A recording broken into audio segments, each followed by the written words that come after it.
Assalomu alaykum do'stlar, yaxshimisizlar? Do'stimni ko'rgan keldim Amirxonni. Nastroy borki, вообще bomba. Bu nastroyni ko'rib, yana ham sportga qaytish borki, menga 2 barobar ko'payib ketdi borki, alhamdulillah gap yo'q endi borki. Ana bu kimdirlar boyit sotilgan, u deyaptiki, hech qachon borki, $1 million beramiz, $5 million beramiz, O'zbekistonning bayrog'ini o'zimiz yurtimizga bo'ladimi, boshqa yurtga bo'ladimi, hech qachon biz sotmaymiz inshaalloh. Bizga bu kishi videoda taxlab sotilgan deyaptiki, ya inshaalloh qaytish yo'q.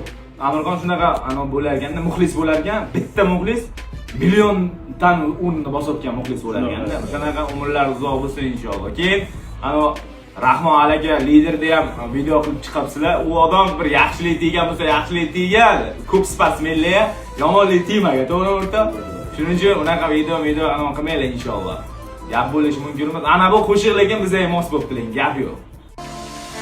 Har boshda sinish bor, har jonda qulash. Qadaqlardan maqsad maqtash, ulug'lash. Niyati aslida g'ururin pullash.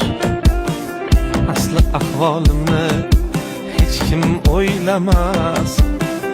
Ularga tulporim chopib tursa bas.